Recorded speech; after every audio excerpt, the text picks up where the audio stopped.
So the sessions that I'm here is Light and Shadow of Urbanism. So we have three presenters, and we will start from Jere from Barcelona, from the Department of Urbanism, Strategy and Traffic. So, hi everyone. Thanks for being here and thanks for the organization of the whole event. Uh, yeah, okay. So I was just informed that we have to cut it to 15 minutes. So this will be a little bit of an editing improvisation of the same presentation I plan to do in 20 minutes. But anyhow, this is first time I'm at TRISE conference, and this is the first time I'm kind of presenting my work in the context where people are maybe knowledgeable about social ecology, but less about his history of urban planning or geography, which is kind of a more usual places where I present it.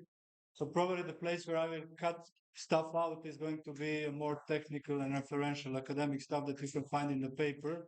And I'll try to tell the more linear story about the argument of how the influence of anarchism through the history shaped what we know nowadays as urban planning. I will do it in three parts. So first, I will actually lay out the whole argument on influence of anarchism on urban planning. And in the second part, I will go enter into some more specific primary resource-based episodes of this story to actually give a ground or give a little bit more deeper insight in what are the basic ideas and on what terms we can actually consider or discuss about social ecology of the built environment and how this whole historical strange correlation between anarchism and urban planning maybe has something to say about the topic of social ecology. So those who are familiar with urban planning history might not be that surprised to hear of anarchist roots of urban planning. And the main reason is a book on the right called Cities of Tomorrow, which is kind of a canonical book in the terms of history of urban planning, written by British geographer Peter Hall, who very early in the first pages of the book says that many, but not by no means all, of the early visions of planning movement stemmed from the anarchist movement. And then he connects it to Ebenezer Howard, Patrick Guedes, and Regional Planning Association of America and other kind of examples in Europe, and goes further to say that the vision of these anarchist pioneers was not merely an alternative built form, but an alternative society, neither capitalistic, not bureaucratic, socialistic, society based on voluntary cooperation among men and women, working and living in a small self-governing commonwealth. And then he further recognizes that the anarchist roots of planning have been well dissected by people such as Colin Ward in UK and Clyde Weaver in United States. Another thing that he kind of scraps out of general history of urban planning is this argument that there is another major line of planning that demands separate attention. It argues that the built forms of cities should, as generally they now do not, come from the hands of their own citizens. And that we should reject the tradition whereby large organizations, private or public, build for people, and instead embrace the idea that the people should build for themselves, which is kind of a central argument of whole idea of people controlled urbanism. And that's kind of a diagram from where does Peter Hall takes his arguments. There is this partially established historical facts about connections between anarchist geographers, specifically Peter Kropotkin and Elise Reclus, who, unlike in Marx's line of thinking, which is mostly established by economists and sociologists and philosophers, the anarchist history is since the beginning very influenced by the spatial theory and spatial thinking because of these two geographers. They had a very concrete connections with the early planning movement that I will describe a little bit later. But those are the true figures of Ebenezer Howard, Patrick Guedes, and Mumford. And he also recognizes the generation of post-war British architects that explicitly took these connections as an inspiration for developing certain types of new methodologies in our planning and architecture to speak about participation and community-based architecture. And now I will skip this slide because it's mostly in my paper, but there are many fragments of this same argument being repeated in many different places with the small iterations. And especially since we could say late 2000s, 2010s, there is a surge of new interest, especially from the field of geography and history of geography in reviving these connections, but usually limited to this 19th century window that it was happening in between the planning pioneers and anarchist geographers. If we kind of do a little bit more work through the archives and we kind of take in consideration all of these threads and fragments, the connections are much more, we could say, elaborated. They kind of fall into two categories. The upper one that speaks of urbanism from below, that is inspired by practical actions that come through all the history, but specifically at the end of the 19th century through influence of syndicalism, rent strikes, and massive social movements that had an impact on the whole idea that urbanism and urban topics can be addressed from below.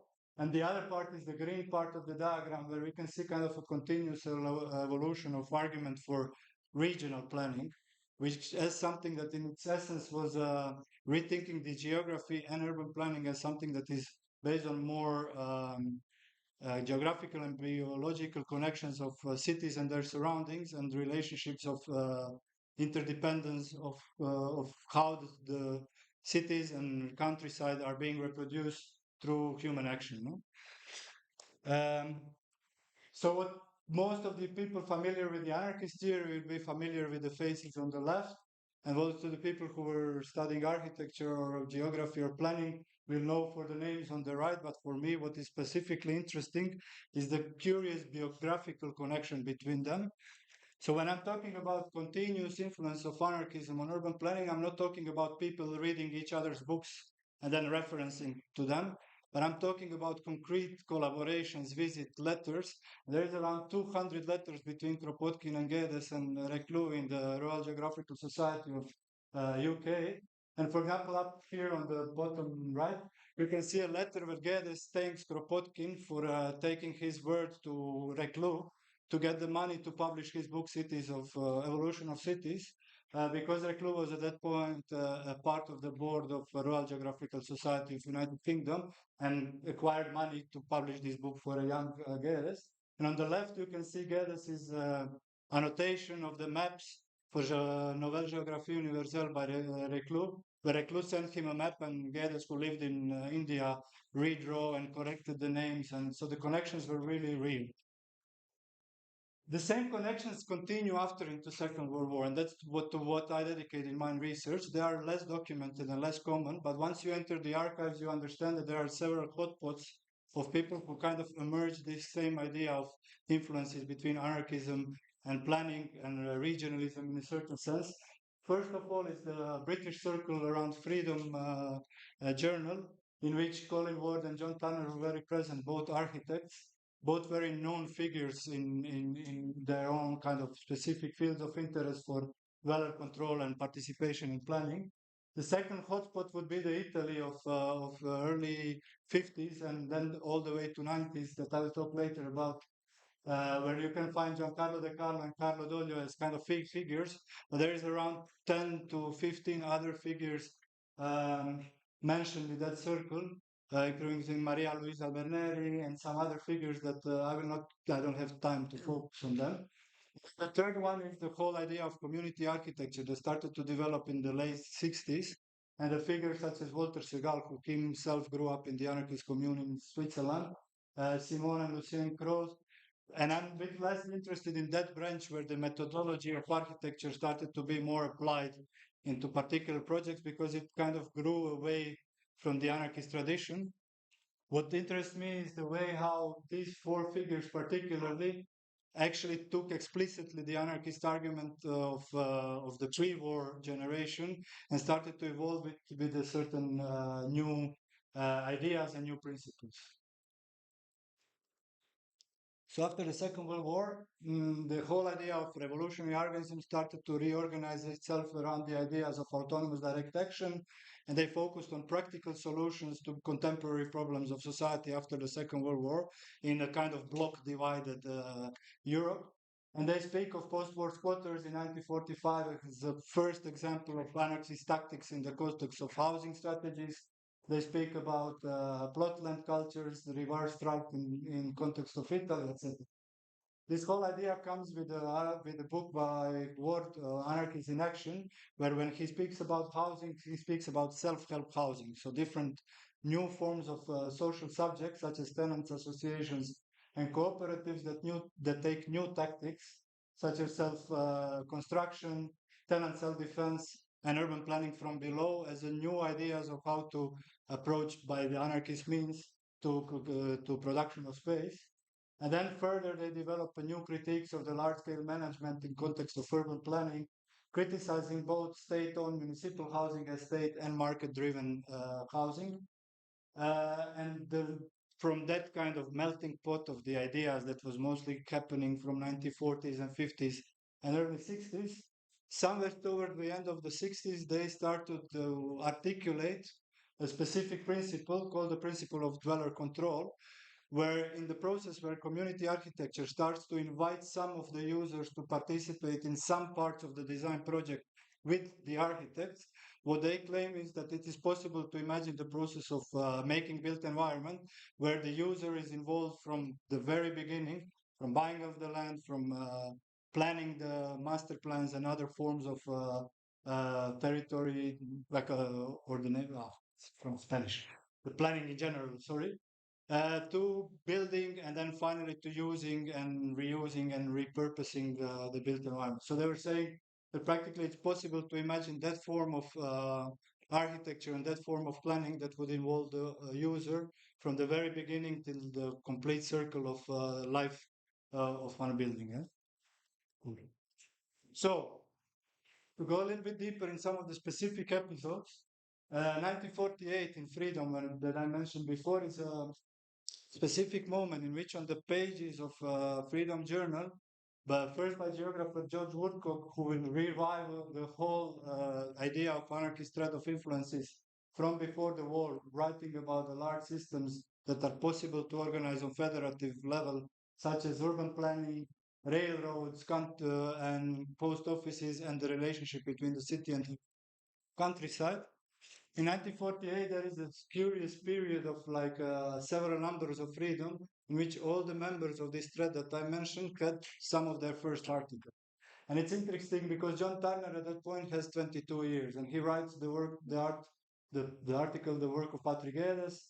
George Woodcock repeats his arguments again in 4 articles, quite lengthy ones, connecting again Reclus, Kropotkin, Geddes, and Mumford. Then Ward, who is 24 at that time, takes the Italian article by Giancarlo De Carlo published in Italian journal Volontà and translates it into 2 pieces, housing problem in Italy, the housing problem and planning, but for the first time they explicitly say, for the anarchist approach to planning, we need to acquire new strategies, including squatting, cooperative housing, tenant unions, and one quote that I will show a little bit later that is kind of summarizing the whole idea. In 1955, another point very interesting is where Carlo Doglio, Italian planner, meets Colin Watt, who is at that time 31, and he lives in his apartment through connections of an Italian anarchist, and they begin a friendship that will last for a very long later, based on this conference where they both, in the context of regional planning association of UK, started to speak about federative principle and regionalist planning from the anarchist perspective, etc. And in Italian context, this meant that for coming 40 years, there was a huge number of collaborations, translations, and very concrete efforts to kind of progress with these ideas. For example, Ward wrote around 30 articles on Italy between 1957 and 2000. There is several special issues that collect the articles by Ward, De Carlo, Peter Hall, Richardson, Kropotkin, Reclus, Magnaghi, also Bookchin and many others in the course of the time, let's say of 2 decades, from late 80s till 2000s. And there are 6 visits between Italians and members of the UK circle that were organized in a way that they kind of used academic and activist structures and environment to come together and think actively how to prolong and how to evolve the whole argument of dweller control, coming with the idea of citizen control urbanism, which was at that point not so explicitly mentioned by them only until late into 90s when De Carlo and Ward start to kind of explicitly use this syntax. And what is interesting is that towards the towards the 2000s, practically, they consistently did more and more collective work about what would this mean, and then individually, each in their own respecting field. The Carmen participation in architecture, Turner in Latin America, informal urbanization, Colin Ward in his kind of publishing on history of anarchism and urban planning. Everybody of them individually continued to develop these ideas on dweller control and citizen control urbanism, but they had these kind of punctual moments where they would meet and very intensively collaborate. And for example, between the four key persons, Carlo Dolly, Turner, and Ward, there is around 2,000 letters written between the triangle, where they discuss a lot of these books, a lot of these references, and they actually plan um, their meetings. And of course, this is not the only that kind of an environment that discuss the continuation of the history of influencing of anarchism on different aspects of urban planning. One kind of episode in its own is Maraj Bukchin with his social ecology, and some of in his trilogy of citizenship and limits of the city, he actually explicitly refers to some of these authors. Then there is a critical urban theory that from Lefebvre develops its own kind of anarchist branch by Mike Davis and other authors. And then there is this kind of deep regionalist version of urban planning by Alberto Magnaghi that today is known as a territorialist school in Italy that is actually taught in schools quite often. And to finish that kind of concluding remarks, why I think this is important to bring to the table, not only as a kind of historical curiosity, but there is kind of an evolution of debate about what and who is involved in the history of urban planning and who is allowed to have a say about what is and what includes history of urban planning. And there is kind of dichotomy, even now present with the new recent book by Alvaro Sevilla, that there is the dichotomy between kind of heroic a masculine, benevolent, positivist version of urban planning that is kind of taming the uncontrolled process of urbanization. And the other part of the dialogue that presents urban planning as a sort of inherent or indivisible from reform and reproduction of forces of capitalism. So it's kind of a dialectic in showing, okay, this is the history of planning, but the other side of that history is always in kind of reciprocal confrontation. So this is not just this, but it's also this.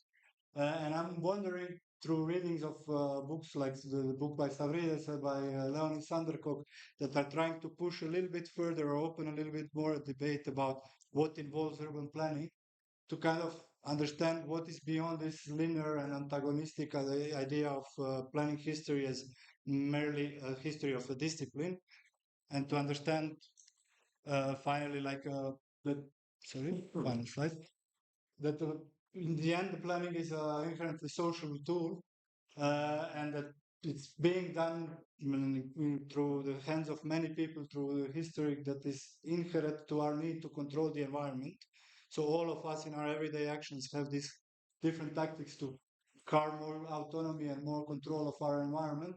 And I think the first step to involve these kind of actions into a history of urban planning is to reframe urbanism as a multitude of planning cultures. So a lot of different planning cultures in the complex social ecology of built environment. And I'll finish this cutting some shortcuts between what I wanted to say, but thank you. Thank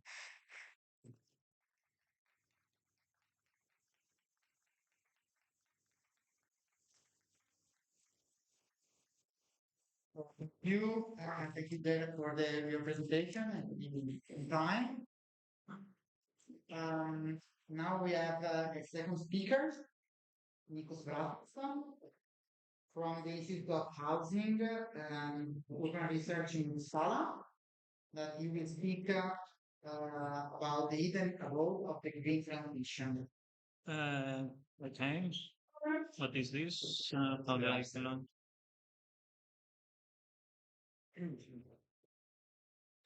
Nice. Ah,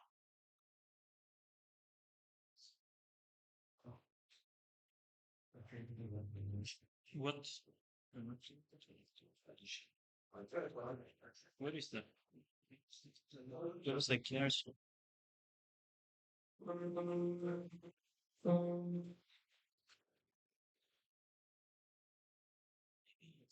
Hmm? So while we're waiting, can we stretch? Can we stand up and stretch? Stand up, stand up. For it works. So is it working? It's working. Stop stretching. Okay, Now sit down. so I was in a dilemma if I would present something that had to do with the challenges that we are facing in building a tenants union in Thessaloniki in Greece, or if I would do something different, and I choose to do something different that has to do with actually how space is being produced in Greece after the financial crisis and now the construction boom. So the title of my presentation is The Hidden Abode of the Green Transition, or the Steel Bar as a Social Relation. And I'm starting from uh, this construction site. It's not like that anymore. Now it's a building or a cluster of buildings. It's called Hub 26. It's in the west side, the west entrance of Thessaloniki. It consists of 4 separate buildings now. But recently, the developer, who is called Demand, decided to add a 5th building, which has already been agreed to be sold to the Black Sea Trade and Development Bank with funding directly from the Greek state. The development of the project was undertaken by the joint venture of this developer, Demand, with another REIT, Real Estate Investment Trust, called Premia Properties, the European Bank for Reconstruction and Development, and Alpha Bank Real Estate, one of the 4 Greek systemic banks. The construction of this project was entrusted to the largest private construction company in Greece. It's called Terna. Now, we need to understand what a developer does. A developer arranges the financing of a project while remaining the owner of the project during construction. It can sell the property when completed, or the developer can retain ownership. But regardless of its final plans, the first thing a developer does is to secure financing for land purchase and construction. All projects developed by this developer, Demand, are advertised as bioclimatic, certified with a certification called LEED certification. Now, LEED, it's the initials for Leadership in Energy and Environmental Design, is a widely used green building rating and certification system that provides a framework for what they call efficient and economic Greek building that provide environmental, social, and administrative benefits. The importance of the certification is crucial for the development of Demand's project for 2 reasons. One, it's because having this certification secures that you get cheap credit, cheaper loans, when in comparison to more, how do we say, more conventional construction. And secondly, because it actually guarantees that they are going to have people or corporations buying the properties that they develop, because there is a scarcity of this kind of bioclimatic certified buildings. Companies that need to enhance their ESG criteria, what they call environmental, social, and governance performance. Now, the story that I have to tell for this presentation is a story about how the production of space and the lives of those who produce it change as the accumulation regime moves from profits to rents. It is a story about wealth, value, urban land, raw materials, labor, and the regimes of control and domination needed to mobilize all the above to produce urban space. I draw from the work of Mike Davis. You mentioned Mike Davis. and from the literature of urban political ecology and social ecology that investigate the production of space as a historically contested field driven by dynamics of capital, state, and its encounter with a series of inequalities related to class, gender, race, etc. In this presentation, I explore the value chain of steel, of green steel, low carbon steel, that ends up at this construction site, Hub 26. And I draw from fieldwork that I did in this construction site in the west side of the city. I examined how social groups undergoing what Ruth Gilmore calls an organized abandonment exist not against the new spaces of wealth, but as their precondition of the new economic actors producing urban space. I am exploring the steel bar as a social relation of exploitation, domination, and multiple hierarchies entangled within systems of social control. Now, we need to understand to take a political economic approach and see the remolding of the steel industry in Greece. So the Greek steel industry suffered a serious blow during the crisis, after the crisis. It is divided between three families, big families, oligarchic families in Greece: Stasinopoulos family, Angelopoulos family, Manesis family. Remember these names. So these families had the control of all the steel making factories, I'm going to sit, and the capacity to annually produce 4 million tons of steel per year. At its peak, the industry employed 2,500 workers. When construction stopped and public works froze, demand fell from 2.5 million tons in 2007 to less than 300,000 in 2016. Now, the only one who survived the crisis is Stasinopoulos, one of the families. The rest had to sell or either sell part of their industries, the steelmaking industries. Stasinopoulos Sidenor partially suspended operations at its two plants in Volos and Thessaloniki, broke up union resistance with blockouts, and initiated a merger with the parent company of Sidenor called Viohalco. And it moved its headquarters to Brussels, where instead of 7% interest rate on new loans imposed by Greek banks, it could ensure a 2% interest rate for a 3-year, 300 million credit-based investment project. Sidenor survived because it had two advantages in comparison to the others. First, it has a diversified business model. Viohalco is building pipes, cables, so the steel made from Sidenor was sold to the other companies of the same mother company.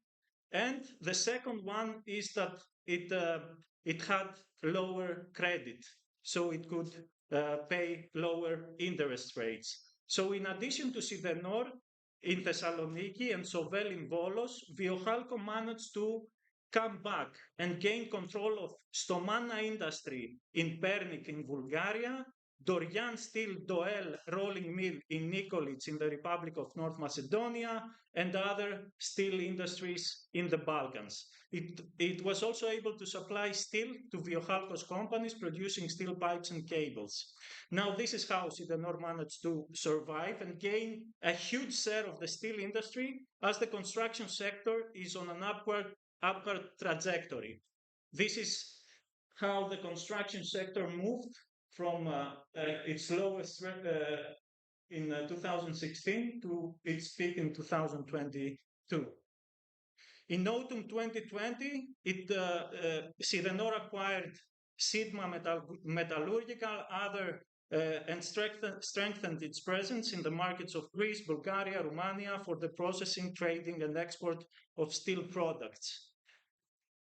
Now, on the barbed wire fence surrounding the Hub 26, this is how it evolved, the construction site of Hub 26, hang the billboards of Sidenor. You see Sidenor's advertisement. And you can see this advertisement everywhere in Thessaloniki, and not only in Thessaloniki, but everywhere in Greece. You can see it in the construction sites extended from Camp 26 to the luxury apartments and hotels downtown, to all the spaces that are being built for the well-off. So the key element of its advertisement campaign is its low carbon steel. This low carbon steel is produced, also something very important, in electric arc furnaces. Two things go into it is two ways to make steel: electric arc furnaces and blast furnaces. The electric arc furnaces work like that. They use, instead of extracted iron ore, they use scrap material, secondary material. They cannot process extracted iron ore. So they mix scrap with electrodes that melt scrap with a current to create steel bars that are transported to the rolling mills to produce steel products. Making steel from scrap rather than primary iron ore means making it not from mining, but from dismantling space. The biggest cost of the steel industry now is energy and debt servicing. Energy, because energy production and dissemination has been privatized, and it's worked on based on the market logic. Now, if in the past Sidenor was securing scrap from abroad, now after the crisis, it is coming from dismantled space of Greek urban centers, from the carcasses left by the debt of the crisis, and from the labor power provided by the sections of the population that have been left with no other choice but to collect the leftovers of dissolving space. Now, according to another person that you referred to, Louis Mumford, cities are always assembled from something disassembled elsewhere. This dismantling can be seen effortlessly every day. Dozens of people that are carrying their heavy trailers through the city streets looking for leftover scrap metal in random places in the city. Now, these people, the collectors, the scrap collectors, only can sell the scrap with a ceiling. The price has a ceiling. Iron gets 17 cents per kilo, aluminum €1, bronze €3, copper can go as high as €5. Now, this is the highest the price can get, but the lowest the price can go depend on three fundamental factors. I'm going to be fast here. The one factor is the immediacy of the collector's need. If they want to get rid of the scrap material that they have collected fast, because maybe it's coming from sources that they don't control, they don't know. Kinship relationships. If the scrap trader has a kinship relationship with the scrap collector, and their relationship go beyond the market exchange and are regulated by custom, or the size of the people that are collecting, the surplus population. So if people can actually, if the trader knows that there are many people on the street collecting scrap, then they can actually negotiate lower prices with the collector. Now, scrap traders are divided according to their capacity to store scrap. The smaller ones control small plots of land, and their mechanical equipment for transporting and sorting scrap is limited. The limited size of their land and their precarious financial situation does not allow them to store large quantities of scrap, so that they can buy when scrap is cheap and they can sell when they can sell dear. The larger ones control larger plot of land, have larger fleets of machinery for sorting and transporting scrap.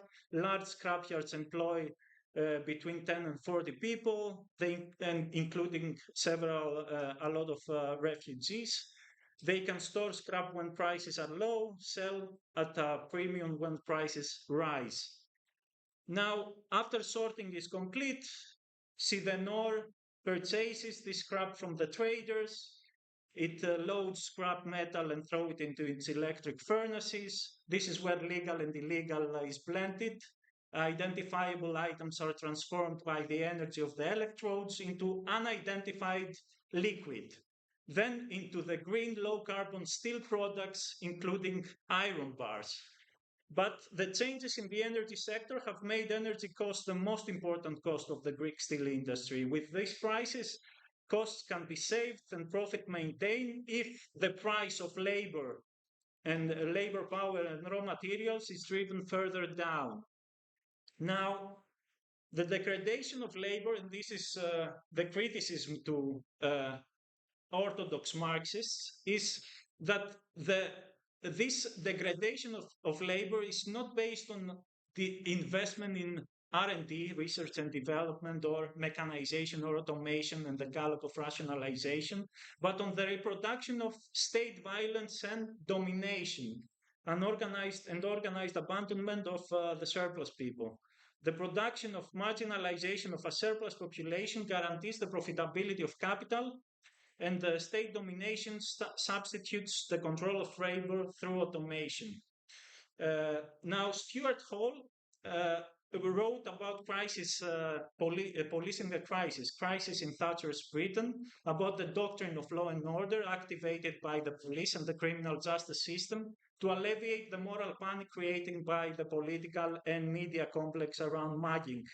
The current doctrine of law and order in Greece not only favors a political system invested in the rhetoric of security and punishment, but also ensures the devaluation of casual labor through its criminalization.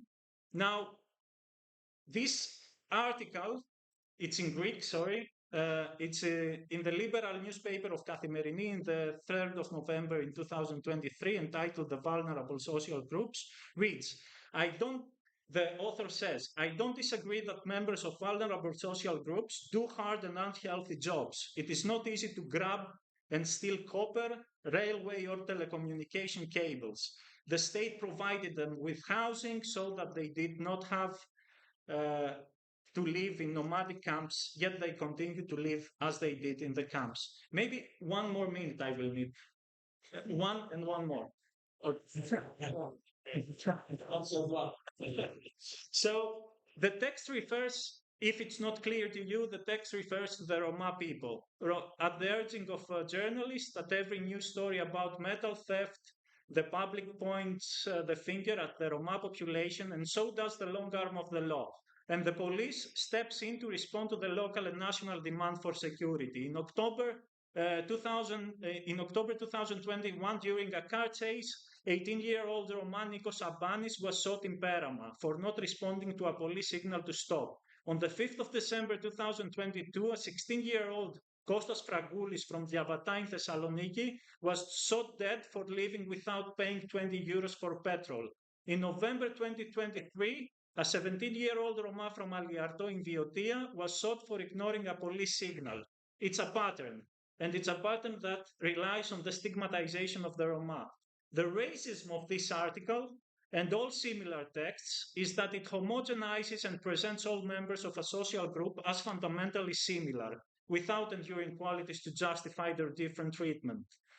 But there are also things that the journalist signing this article fails to inform us about. How she does not inform us of the fact that there is no generalization of the phenomenon of theft, but more media reports on thefts. She does not tell us that thefts related to the Roma population are a tiny fraction of the total number of thefts. And she doesn't tell us the most important thing. The cheap price of scrap is a prerequisite for the continued profitability of the steel industry in Sidenor. That scrap ends up in the electric furnaces of the steel makers who are profiteering from the production of new spaces made for the well-off. And I'm closing this presentation. The abandoned Roma neighborhoods and all the broken neighborhoods in the western districts do not exist against the new spaces of wealth, but as precondition of them. Low carbon steel, however stabilizing it may seem, is the product of a generalized instability, mass precarity, and the dissolution of previous defaulted space sunk in debt.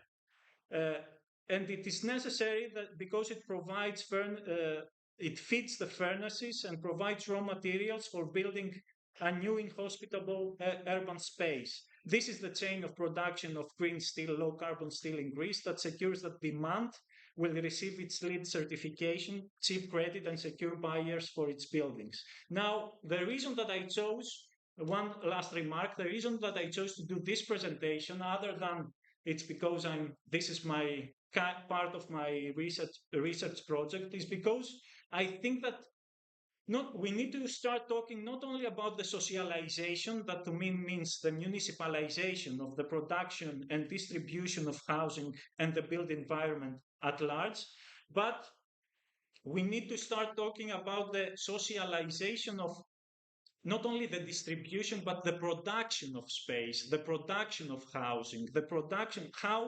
as well as the collective decision over what green transition is. And the municipalist agenda, if expanded and updated, may provide the compass for the realization of this claim. And maybe this can be used as a way to start having this discussion. What would we need in order to socialize this production of space and production of housing? Thank you. Thank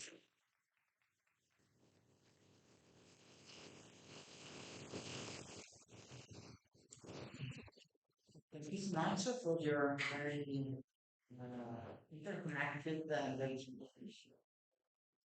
good presentations. I would like to know if there is any questions from you all. Yes, please. Yeah, so sorry. What is driving the construction in Greece? Is it demography, or economy, or policy? Should I respond now? Or? Yeah, let's do that. Yeah, I think it's like a collection of specific interests that are driving the boom.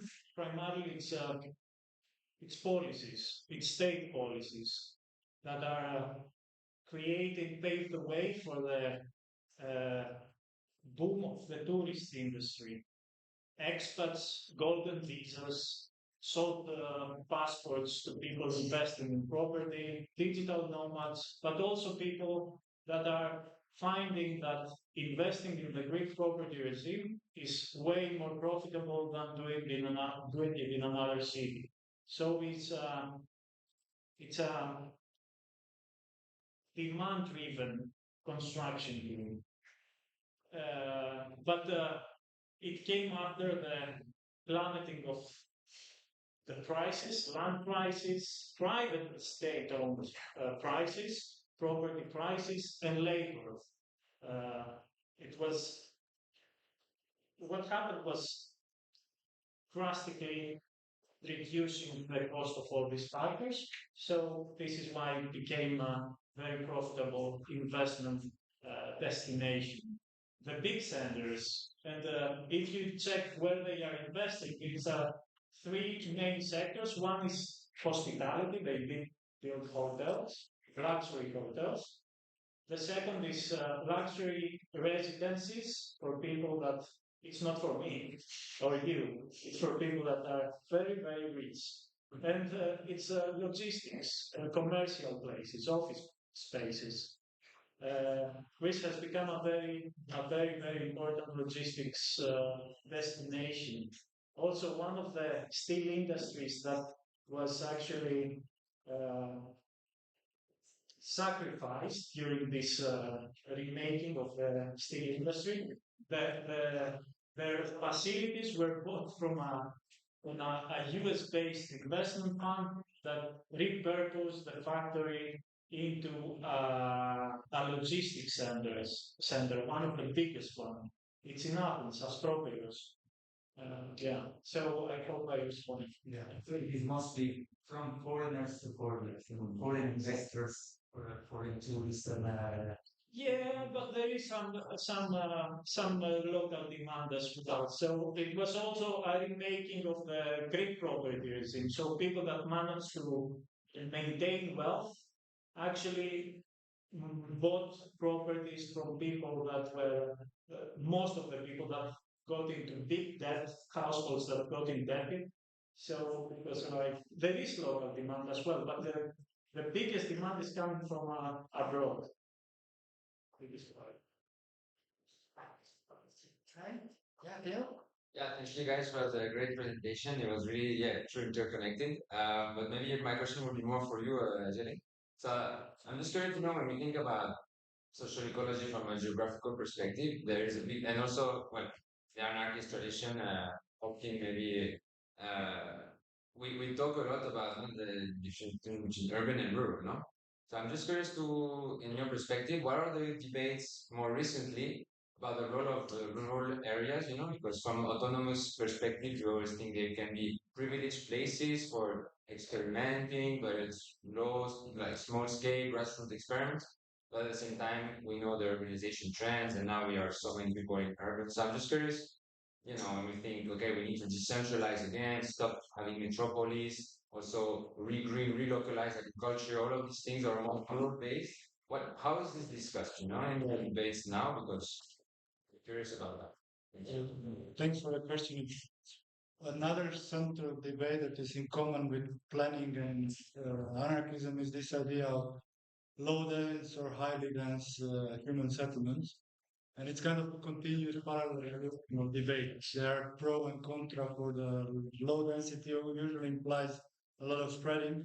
High density usually implies concentrating, but then we have the impact of people wanting to escape the city and using it for weekend vacations all over the world because the technology allows it.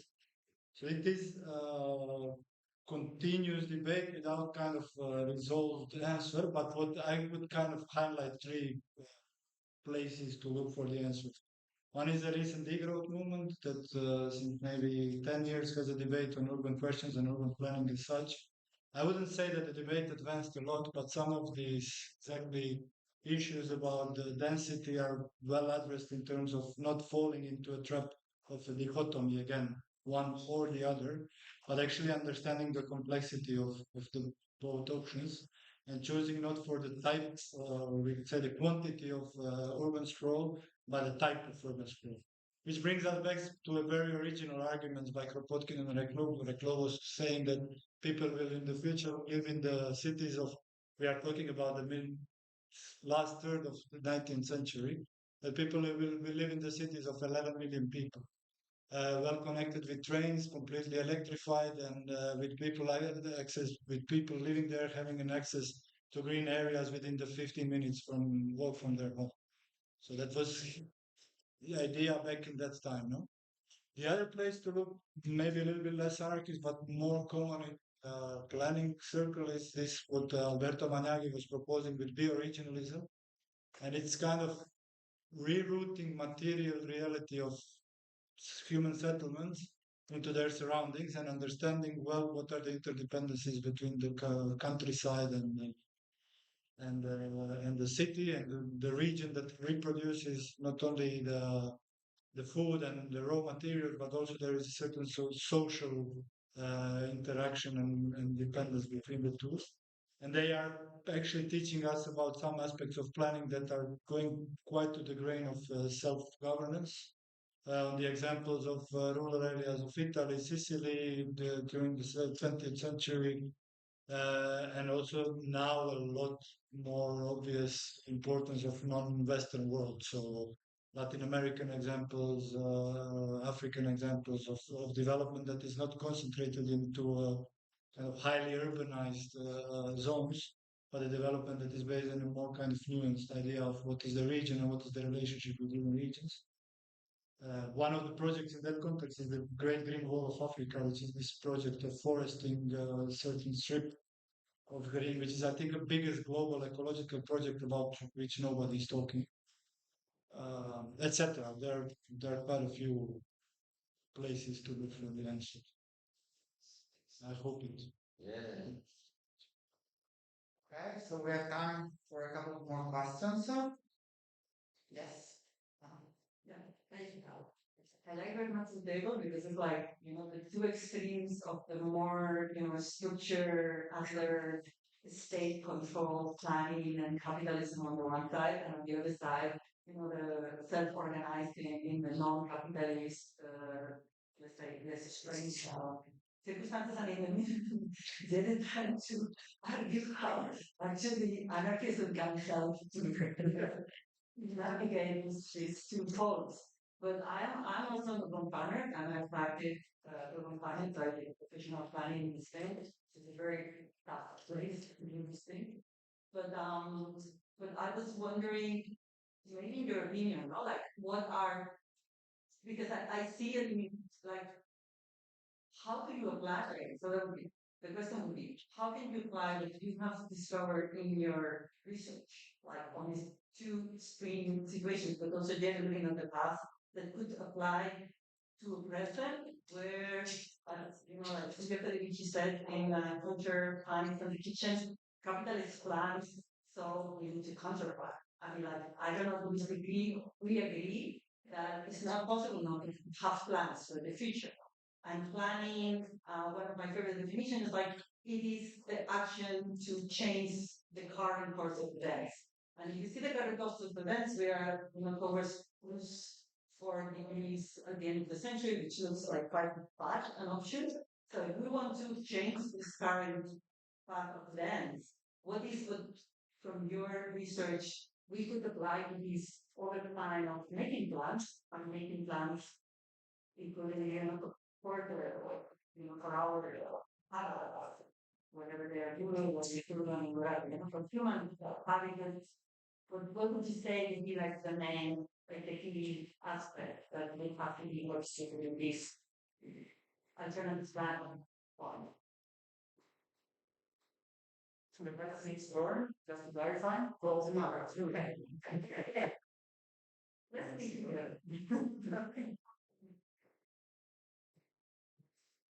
Come on, difficult to For me, this is a very hard question, very tough. Thank you for asking it.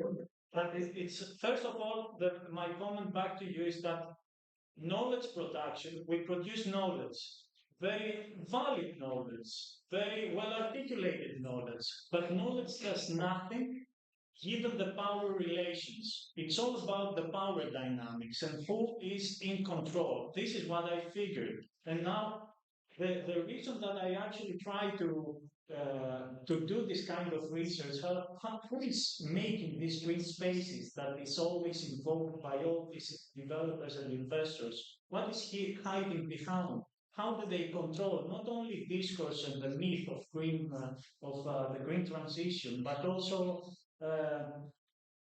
they actually control the places people live, the property regime, the labor regime, and so on. So, first of all, we produce knowledge for ourselves in order to understand what's going on. And second, when it comes to providing solutions, I mean, we all have our personal ideas. My own ideas rely on municipally owned and controlled, democratically controlled housing system, housing regime that will struggle against construction new places, in constructing new buildings, new housing units that we don't need. We have so many vacant properties in our urban centers, so many vacant agricultural land plots in rural areas that we need to actually fight in order to build communities, well-informed communities that will reclaim it in a way. But this has to take into consideration the local circumstances, the local histories. For example, in Greece, there was never a tenants movement. There was never a municipally or publicly owned housing system. It's private property, the idea, imaginary of private property is so strong in the mindset of the people that even when we take it, even in these circumstances where the home ownership rates have been so drastically reduced, people cannot think about joining a tenants union or joining a collective struggle or municipalizing land. And we need to actually struggle for this. But instead of not, we need knowledge, we need arguments in order to fight against all these interests that need to preserve the speculation on the land and property. But also we need a collective organization that is strong enough in order to change the power dynamics, distribution of power and the agenda. I don't know if this is a response. No, this is technical good. I'm not asking for what do we need to know.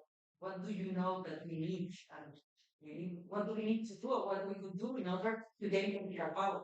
No, like it's not like I assume that there is a knowledge too, or the knowledge that can point me into that makes something. Yeah, municipal. Okay, so So, so let's answer.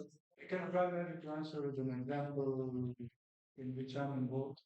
I think there are two keywords. One is one you mentioned, the well-informed citizens. Like it's very hard to, for this type of analysis that yes, is doing, it's very hard to reach a broader audience. But like what we know from practice that in especially urban planning actually is one of the rare public procedures in which audience sometimes participates except voting, no? The general public, when there is a new plan, they come to give the complaints and stuff like that. So well-informed citizen is very hard to achieve. And the other aspect of why is this change hard to achieve is the matter of scale. What I'm going to give now example from Barcelona is has a problem of scale that kind of sees one neighborhood as a place where the change is happening, but how to upscale it, I don't know. But what we are doing is maybe you heard of this whole touristic hype in Barcelona. Well, it's not so new, but what happened in last year is that there is a certain synergy between different initiatives all around the city. And when I read Barcelona is specific for the good and the bad, but I would say that there is this project that tries to do homogenized green area where the park well is. So it's 3 hills in the city center. The days in 70s are trying to turn into a big park. This means two things. First, why we started to do it right now is because the touristification is stressing so much the city center that they are looking for the new territory to disperse the tourists. So there is a new strategy to do this green, they call it the green system of Barcelona. And the other thing is that there are 300 houses that are there that they want to demolish because they are not, they are in the inside of the land of it should be the park. They don't fit the idea of the park. While in Barcelona there is a huge land. And there is initiative by the citizens who are in the areas who are touching these green zones, 6 neighborhoods that did protest for last 5 years each on their own, protected some of the buildings of the scripted for demolition. And in that kind of, again, synergy of many initiatives that once came up the idea to make a plan popular, which is a historical tactic existing in whole Spanish context. But in Barcelona, it's most fresh because in the 1970s there was Plan Popular of Santa Coloma. And the idea is actually to make a public sessions where people have a different kind of dynamics of saying their opinions about how the space should be developed alternatively to the dominant plan. And now we are 6 sessions to, like it's for the last 1.5 years. There's a lot of squatters, a lot involved, a lot of architects, a lot of planners, a lot of citizens.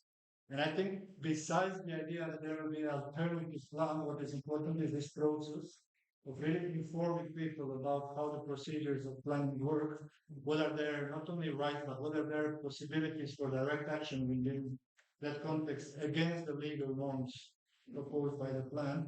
So there is a lot of stuff now happening in terms of occupation of empty plots.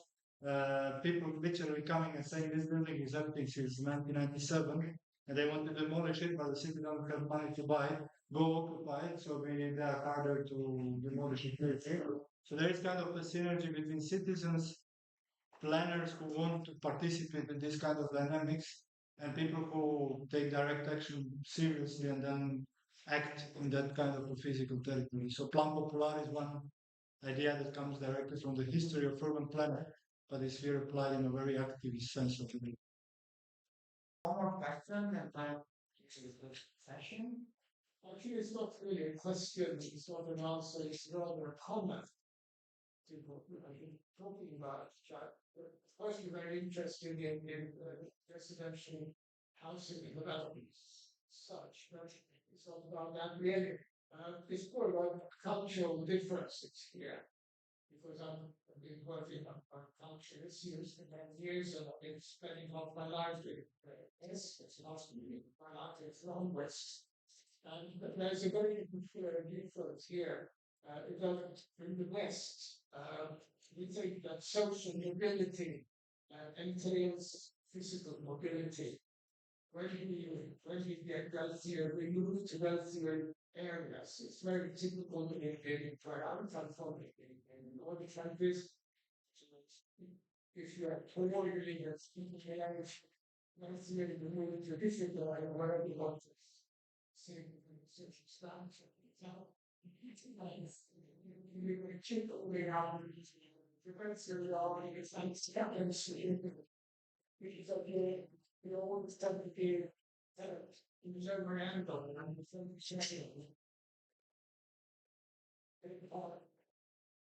there's a level to our law. In the non-West, social mobility does not involve physical mobility at all. If you get wealthier from whatever reason, perhaps you build a bigger house, much less really next to your kid, your family, or making surrounding. That means that in a way your own kind of improved standing will really brings on the water.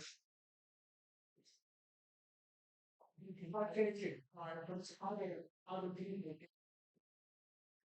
Everybody is very faithful in the world in faith like while in the West, we proved outside the kingdom to somewhere else where it's already in existence.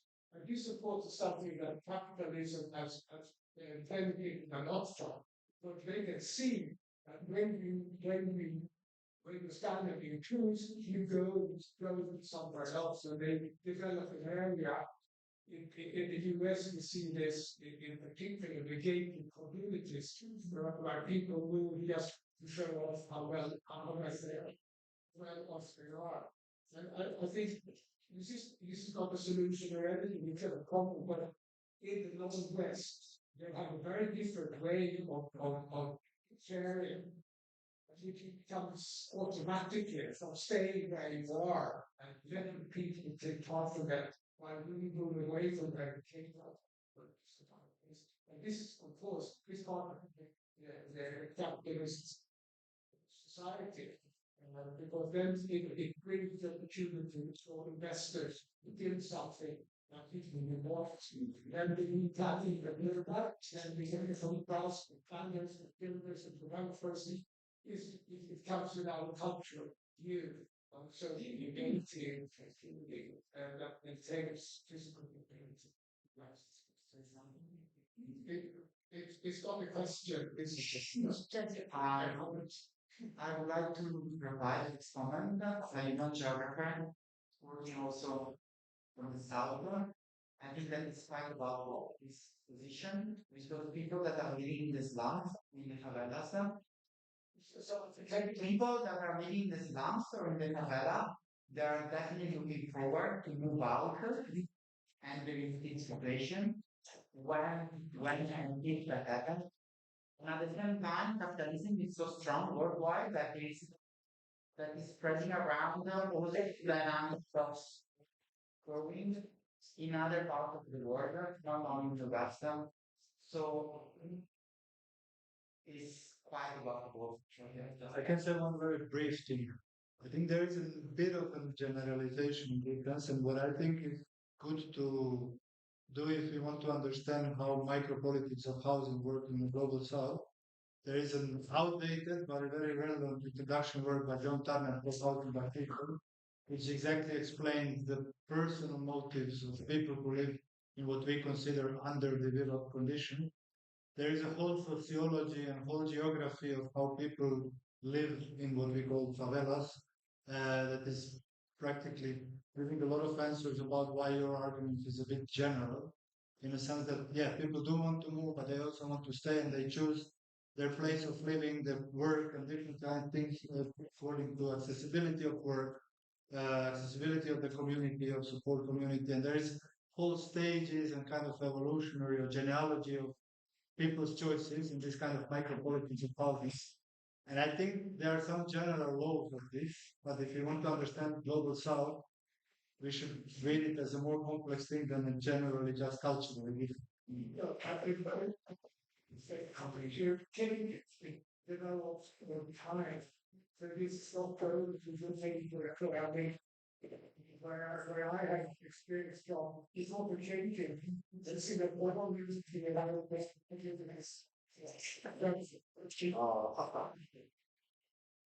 this is not construct. It's just a reflection of our idea of something which is all the increasing. And create the flow that's also been benefit that's the I think it's one thing to consider something there, but I don't feel some situation is so. But it's people exist, but like we shouldn't think of cities like like a collective of housing. No, about housing, we have cities. Because, if you have housing and you have streets, then you have a gated community, right? You have a urban space. You have a city because there are services. So it's key when you move from the favela to the more established neighborhood, but one of the keys is not only that make your house is better, but you have access to services that the city as a city provides. I mean, there's a difference. I mean, the city is not the cities of villages. The city is something more. So that is, I think, one at least, what's the city like? In Spain, very often people change because they have better mobility, because they have access to parks, because there are schools around. So I think that it's not just to say to understand cities are much more complex structures, and then to think about what is the supporting the structures that support life, which is just beyond the house. At the end of the day, honestly, it's like the highest bill of the state. They say it's the cheapest to build. It's cheaper to build a house than to get the food. This is where I want to stay. So if you write the those of those, I'm really sorry. I would like to keep on to engage with you all and to discuss. I really thank you, the presenters, for the perfect questions. Just few information that